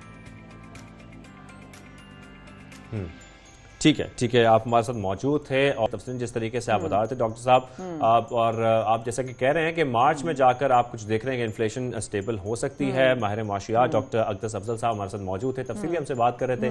सर, आपका शो में आने के लिए बहुत शुक्रिया। तो ये तो बात हो गई महंगाई पे और एक बड़े अहम मसले पर, लेकिन कुछ अहम मसले और भी हैं। बिल्कुल है शाहजेब, उन्होंने जिस तरह बताया कि अगर आप ये फर्क समझ लें कि ये फर्क क्यों हो रहा है, हमारी माशियत कैसे बेहतर हो सकती है, ये फर्क समझ में आए ना आए, लेकिन एक फर्क समझना हमें बहुत जरूरी है। कोविड, फ्लू, छोटी छोटी एलर्जीज, छोटे छोटे हमारी जो वायरसेस या वायरल्स हो जाते हैं हमें, उनमें हम फर्क नहीं कर पाते। ये क्यों होता है, इसकी क्या रीजंस होती हैं, इसमें हमें क्या प्रिकॉशनरी मेजर्स लेने चाहिए, हमें एहतियाती तदाबीर के साथ साथ हमें इलाज क्या करना चाहिए और खुद कैसे हम समझ सकते हैं। बिल्कुल, कैसे समझ सकते हैं कि ये बहुत बड़ी प्रॉब्लम है। अब जब भी हम मौसम तब्दील होता है, पहले तो जब कोविड नहीं था, बिल्कुल, तो मौसम तब्दील होने पे, फ्लू होने पे, मामूली सा जुकाम होने पर हम इतनी टेंशन नहीं लेते थे। लेकिन अब जब से कोविड आ गया है, नए नए वेरिएंट्स आ रहे हैं, हम कुछ खौफजदा भी हुए इस चीज से और केसेस भी हमने बढ़ते हुए देखे।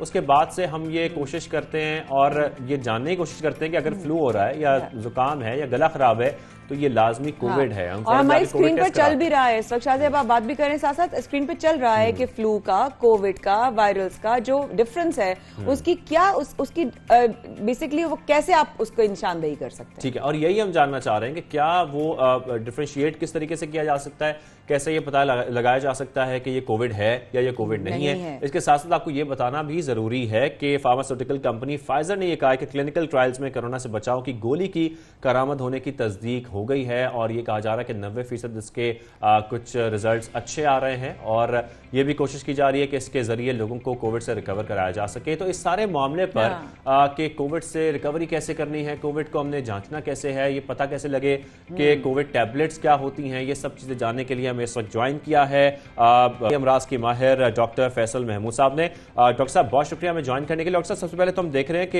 एक टैबलेट है जिसके ट्रायल इस वक्त किए जा रहे हैं, आप इस टैबलेट को कैसे देख रहे हैं और ये कहा जा रहा है कि 90% दुरुस्तगी के नतीजे जिसके सामने आ रहे हैं, इससे किस हद तक फायदा उठाया जा सकता है?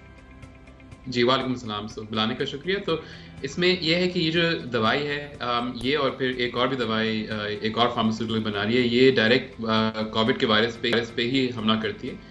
और इसके इब्तदाई जो रिपोर्ट आ रही है वो यही कि ये बहुत कारआमद है, अबाउट 90%।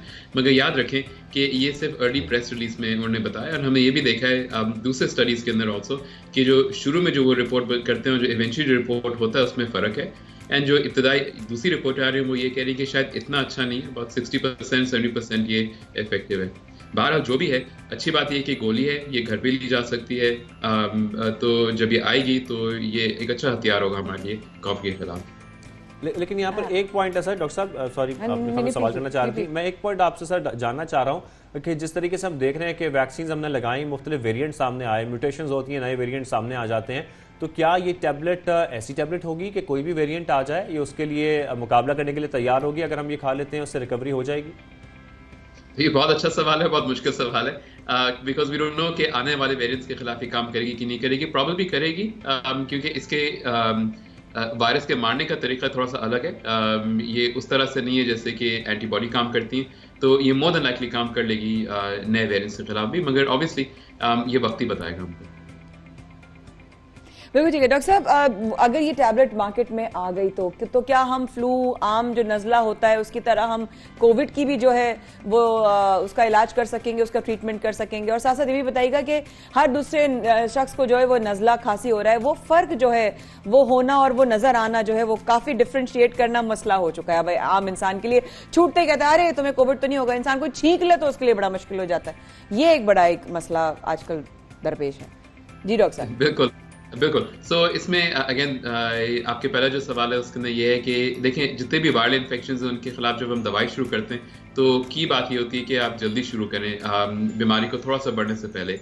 तो ये वाकई फ़र्क करना बहुत मुश्किल होता है कि अगर किसी को छींक आ रही है, किसी की नाक बह रही है, तो क्या ये कोविड है या कोई दूसरा वायरस है या एलर्जी है, क्योंकि ये इस मौसम में एलर्जी भी बहुत ज़्यादा होती है। तो एलर्जी को तो फ़र्क करना थोड़ा सा निस्बतन आसान है। जिन लोगों को सर्दियों में एलर्जी होती है, नाक बहती है, वैसी छींकें आती हैं, हर सीज़न में वैसी तबीयत ख़राब होती है, तो उनको तो पता होता है ये तो मेरा मौसम हमेशा इस मौसम में मेरी तबीयत ऐसे ख़राब होती है। अलबत्ता कोविड और दूसरे वायरसेस के दरमियान फर्क करना काफी मुश्किल है। शाजिब, जो ये बातें बता रहे हैं ये इतनी जरूरी है आम इंसान के लिए कि अगर आपको नजला है, आपको जुकाम है, आपको किसी और तरह का फ्लू या वायरल आपको अटैक है या आपको कोविड है, आप किस तरीके से जो है उसको समझ सकते हैं। आपकी स्क्रीन पर आप लोगों के सामने ये रिसर्चेस इस वक्त आ रही हैं हमारी। अच्छा, और ये जो हम चार्ट शो कर रहे हैं इसमें आपको यही बता रहे हैं कि मुख्तलिफ जो बीमारियां हैं उसको हमने डिवाइड इसी तरीके से जो हम आपको दिखा रहे हैं स्क्रीन पर, वो ऐसे ही है कि अगर आपको तेज बुखार है, आपको थकावट है, आपको फ्लू है, ये जो सारे कॉम्बिनेशंस हैं, इसी तरीके से डॉक्टर्स भी इसमें आपको जज करते हैं कि क्या आपको कोविड है या आपको मलेरिया है या आपको डेंगू, क्योंकि इनकी अलामात मिलती जुलती होती हैं। बहुत अच्छा सवाल शाजिब जो तुमने किया कि कैसे अब टेस्ट कराने फौरन पहुंच जाते हैं, वो फॉल्स नेगेटिव क्या है, फॉल्स पॉजिटिव क्या है, फौरन लोग आपसे घबराना शुरू हो जाते हैं बिकॉज लोग जो है वो खौफ में मुब्तला हो जाते हैं। किसी को खांसी हो आप उसे फौरन जो है वो 2 मीटर का फासला बना देते हैं। किसी को अगर जुकाम होना शुरू हो, भाई तुम मेरे पास नहीं आना। वाकई में क्योंकि लोगों के जो साइकोलॉजिकली जो अफेक्ट हुआ है ना शाजिब, वो भी बहुत ज्यादा हुआ है ना, क्योंकि उनको मालूम है कि भाई इस तरह की वबा है। अब अगर नहीं है वबा तो नहीं होगा अगर अगले को, तो फिर भी आप ख्याल कर रहे हैं। तो प्लीज जरा ये चार्ट गौर से देख लीजिए कि ठंड लगना क्या है, एलर्जी क्या है, कोविड होना क्या है, उसकी अलामात क्या है, किस तरह खांसी, नजला, जुकाम क्या है उसकी, आप टायर्डनेस, आपको छींक आ जाती है, वो तमाम चीजें, बॉडी में कितना दर्द होता है। बिल्कुल, ये तमाम चीजें इसमें लिखी हुई हैं। नाक बहना हो, जिस्म में दर्द हो, गले में सोजिश हो, या आपको सांस लेने में दुश्वारी है, डायरिया की प्रॉब्लम है, सर दर्द है, इसके साथ साथ सांस लेने में दुश्वारी है, सूंघने में, जायके में तब्दीली अगर आप देख रहे हैं, तो ये तमाम वो अलामात हैं जिन सब में डिफरेंस है। फ्लू अलग चीज है, कोविड अलग चीज है, इसके साथ साथ अगर आपको सीजनल बुखार या कुछ और अलामात शो हो रही हैं तो उसमें और कोविड में बहुत फर्क है। ये चार्ट मैं चाहता हूं कि आप लोग सेव कर लें अपने पास, इसको याद कर लें या इसको सेव कर लें इस वजह से, ताकि जब आपको अलामात शो हो, जब आपको ये दिखे तो आप ये समझ सकें कि अलामात किस चीज की हैं। क्या ये कोविड की हैं, ये फ्लू की हैं, ये सीजनल आपको जो है वायरल इन्फेक्शन है, क्या है। तो इसी पर हम डॉक्टर साहब से बात भी कर रहे थे और वो हमें तफसीलन बता भी रहे थे कि आपको क्या करने की जरूरत है। और सबसे पहले जो आपकी सेफ्टी प्रिकॉशंस हम ले सकते हैं वो यही हैं कि हम एहतियात करें। और इस वक्त के बाद रहेगा हमारे साथ शाज़िब और माया कर रहे हैं आपका इंतजार। सुबह Pakistan will be right back.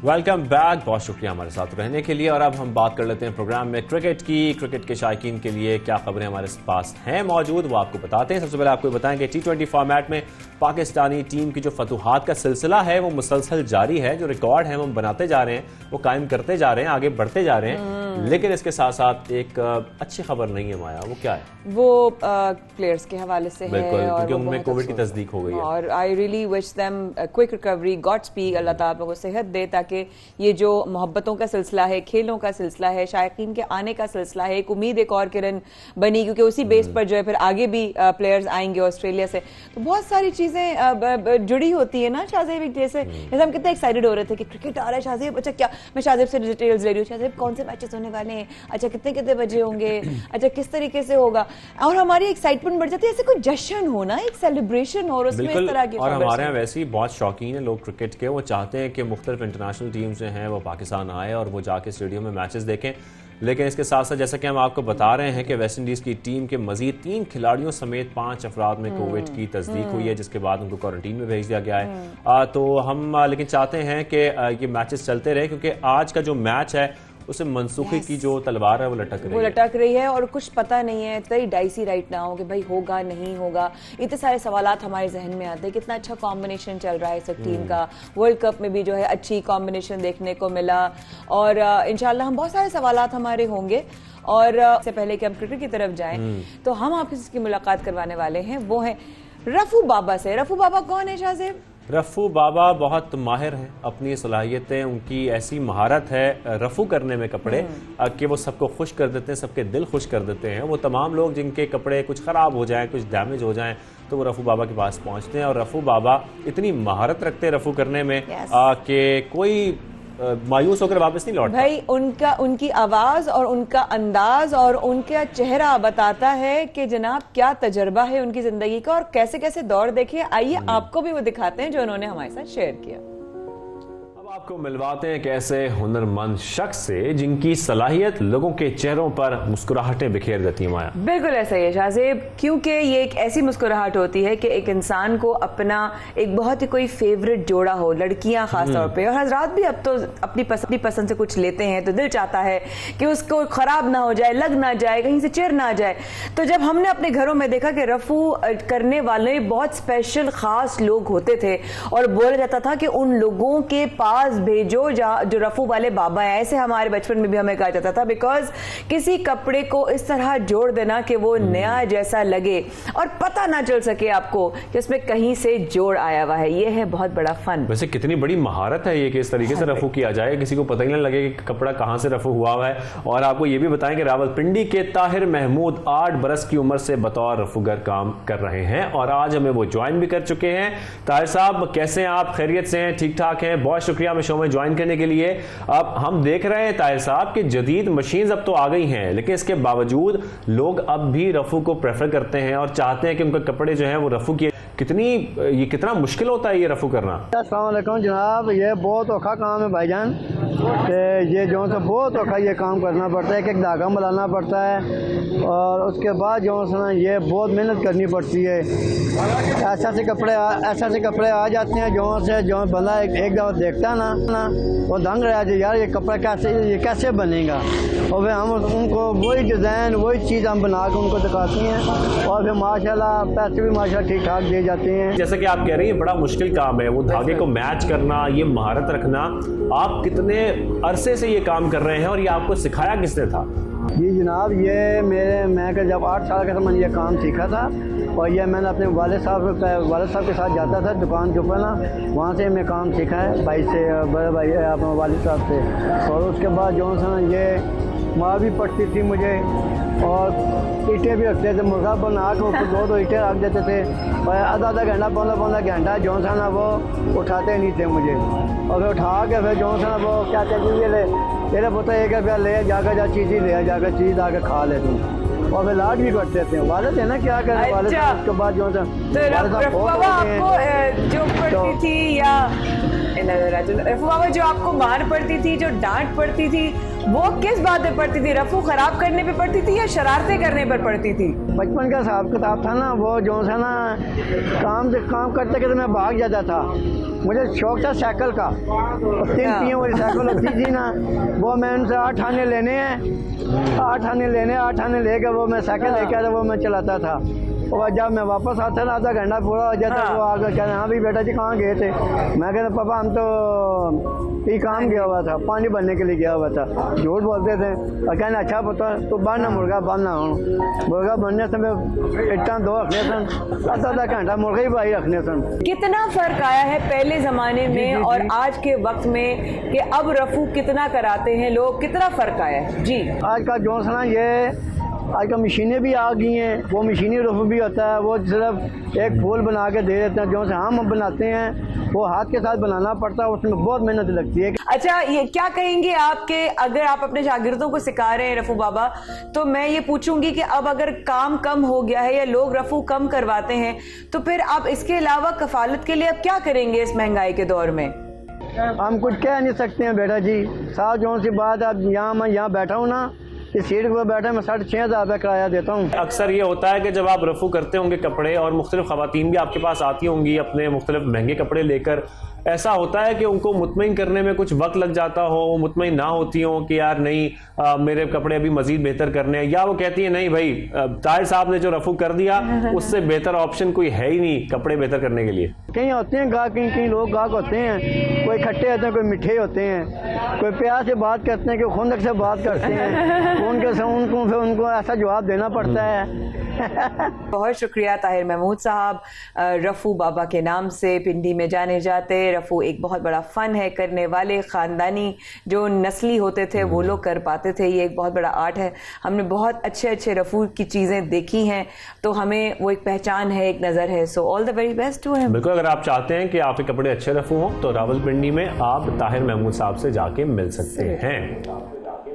और अभी हमने जो है रफ़ू बाबा को देखा, जब मैंने हम लोगों से कल उनसे बात कर रहे थे, कैसे कितने क्यूट तरीके से, कितनी मासूमियत थी, इतना तजर्बा, लेकिन इतना हम्बलनेस, इतना झुकाव शाहजेब, और इतना प्यार से वो समझा रहे थे कि आज के वक्त में इतना लोग नहीं करवाते, वक्त बदल गया है, अब मशीनें भी बड़ी बड़ी आ गई हैं, लेकिन जो हाथ का हुनर होता है ना, कहते हैं आप कितना भी पीस लेना ग्राइंडर में, जो सिल बट्टे का मजा होता है ना, वो सिल बट्टे पे ही आता है शाहजेब। वो बात नहीं आती है। यही वजह है कि कल जब हम इनसे बात कर रहे थे और वो हमें बता रहे थे अपनी कहानी, और पूरी जिस तरीके से वो जिक्र कर रहे थे कि अब लोग आते हैं लेकिन आने के बाद उनका इतना इंटरेस्ट नहीं होता, जिस तरीके से वो बात कर रहे होते हैं, तो हमें ये एहसास हो रहा था कि अब मशीनरी की वजह से जो रफ़ू बाबा हैं उनकी वैल्यू थोड़ी सी कम होती जा रही है, लेकिन उन्होंने हिम्मत नहीं हारी। वो आज भी कोशिश कर रहे हैं कि वो उनके जितने भी कस्टमर्स हैं उनको वो मुतमईन कर सकें, उनके कपड़े अच्छे से रफ़ू कर सकें। और अब वापस आपको लेके चलते हैं उस मौजू के ऊपर जिसके ऊपर हम बात कर रहे थे कि क्रिकेट के हवाले से हम लोगों के, यानी कि शायकीन जो फैंस हैं क्रिकेट के, उनके लिए बहुत अच्छी खबर नहीं है,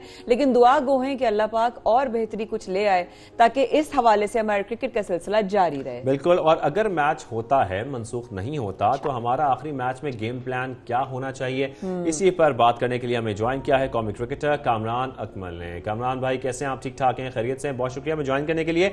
अच्छा, सबसे पहले ये बताइएगा कि पाकिस्तान मुसलसल कामयाबियां समेट रहा है, हम देख रहे हैं, और इसके साथ साथ एक साल में सबसे ज्यादा T20 जीतने का अपना ही रिकॉर्ड भी तोड़ दिया पाकिस्तान ने। सबसे पहले तो यही बताइएगा कि कौमी टीम के परफॉर्मेंस को आप कैसा देख रहे हैं? देखिए, डेफिनेटली पाकिस्तान टीम की बड़ी जबरदस्त परफॉर्मेंस रही है, और ये साल तो पाकिस्तान T20 के हिसाब से तो जबरदस्त रहा, जैसे रिकॉर्ड तोड़ा जीतने का। तो अच्छी क्रिकेट खेल रहा पाकिस्तान टीम। यही क्रिकेट चाह रहे हैं कि पाकिस्तान मजीद अच्छी खेले, अच्छी टीमों के खिलाफ। अभी ठीक है, हम लोग इस साल बड़ी टीमों से जो खेले हैं वो जीत नहीं पाए, सिर्फ वर्ल्ड कप में 2 मैच अच्छे जीतते हैं, तो उससे कॉन्फिडेंस मिला। इस चीज को कैरी ऑन करे और अच्छी परफॉर्मेंस जा रही है, कॉम्बिनेशन सेट हुआ हुआ है, नए लड़के भी तैयार हो रहे हैं। मजीद मेरे ख्याल से उनको मौका मिलना चाहिए। जब ऐसी टीमें आती हैं, 7वें 8वें 9वें नंबर की टीम आती है, तो उनके खिलाफ खिलाना चाहिए, जिससे एक्सपीरियंस मिले। अपने मेन प्लेयरों को रेस्ट करवाना पड़ता है उनको फ्रेश रखने के लिए, उनकी एनर्जी सेव करने के लिए। देखें कितनी क्रिकेट खेल रहे हैं, इतना लंबा खेलते हुए आ रहे हैं, फिर आगे PSL शुरू हो जाएगी, उसमें बड़ी जान लगेगी।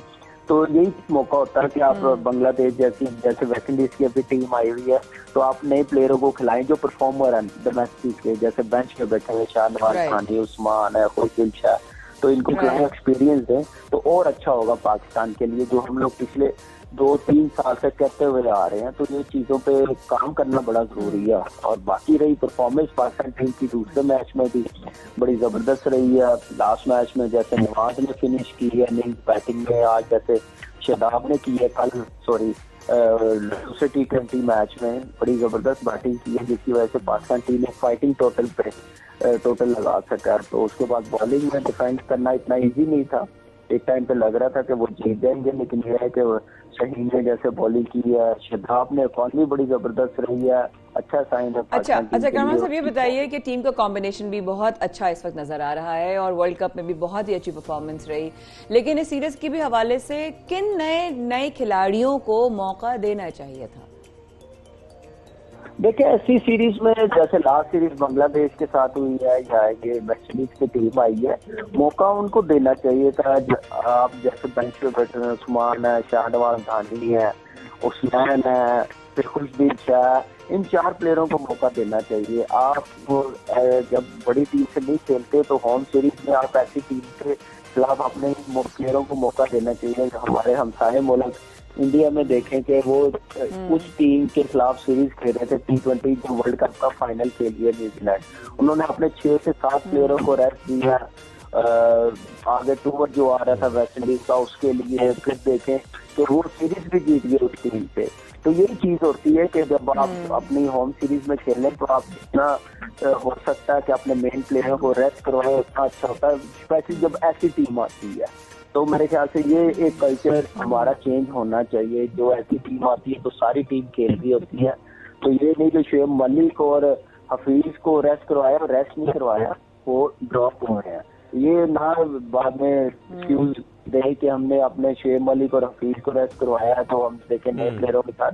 मेरे ख्याल से नए प्लेयरों के साथ मजीद जाना चाहिए। अच्छा, इसके साथ साथ ये भी बताएगा कि हैदर अली को हम बहुत अच्छी फॉर्म में देख रहे हैं, उनकी पावर हिटिंग और उनकी परफॉर्मेंस, इसके बारे में आप क्या कहना चाहेंगे आज?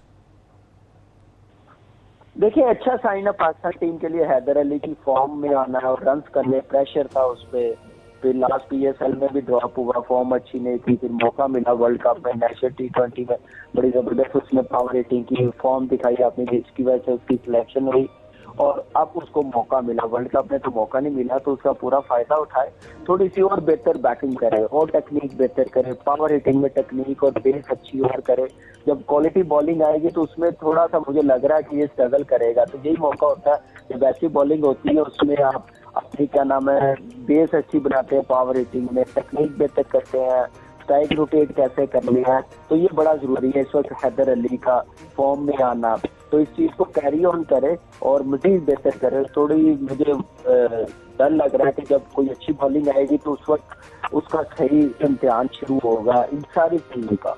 हमने इंग्लैंड में भी देखा कि कितनी स्ट्रगल की है, तो यही चीज है कि जब बड़ी टीम आएगी तो ऐसी टीमों के खिलाफ मेरे ख्याल से अच्छा साइन ये है कि इसको मौका मिला खेलने का, फॉर्म में भी है, अब इसको कैरी ऑन करे। जैसे रिजवान कर अपनी बैटिंग को लेके चल रहा है, डे बाई डे रन करता ही जा रहा है, हंगर उसमें खत्म नहीं हो रही, तो यही चीज अब हैदर अली में होनी चाहिए। मेरा अगला सवाल है कावन भाई आपसे ये कि वेस्ट इंडीज का दौरा है पाकिस्तान, वेस्ट इंडीज का आना, पाकिस्तान में खेलना, आगे हम और भी इवेंट्स देखते हैं और भी क्रिकेट के मौके देखते हैं, ऑस्ट्रेलियन टीम जो है वो पाकिस्तान की तरफ आ रही है, तो क्या ऑस्ट्रेलिया का पाकिस्तान में आना जो है वो ये राह हमवार करके जाएगा वेस्ट इंडीज टीम का आना? हम देख रहे हैं कि क्रिकेट की वापसी हो रही है पाकिस्तान में, तब ऑस्ट्रेलिया की टीम को भी आना चाहिए, तो आप इस पे भी कमेंट कर दें। आप देखिए, अब ये कोई और चीज हो जाए जैसे न्यूजीलैंड ने किया तो वो तो मैं नहीं कुछ कह सकता।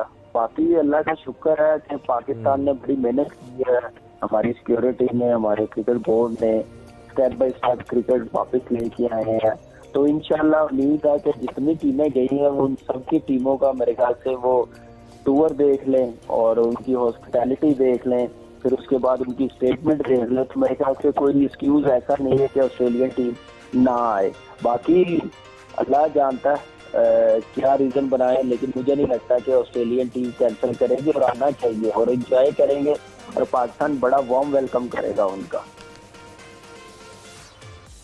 ठीक है। कामरान अकमल कौमी क्रिकेटर हमारे साथ मौजूद थे, तफसीलन बात कर रहे थे पाकिस्तानी क्रिकेट टीम की परफॉर्मेंस पर और किस तरीके से हैदर अली भी फॉर्म में है, हमारी टीम भी बड़ी फॉर्म में, बहुत अच्छी परफॉर्मेंस दे रही है, मुख्तलिफ रिकॉर्ड्स तोड़ रही है। इस वक्त सीरीज जारी है लेकिन सीरीज कुछ थोड़ी सी खतरे में पड़ गई है, लेकिन इस पर हम आपको मजीद अपडेट भी करेंगे। अब इख्तिताम की तरफ चलते हैं और इस बात के साथ चलते हैं कि आज भी प्रोग्राम में गाहे बगाहे कहीं ना कहीं आपको ये जरूर बताया गया कि आपकी अपनी हेल्थ कितनी जरूरी है।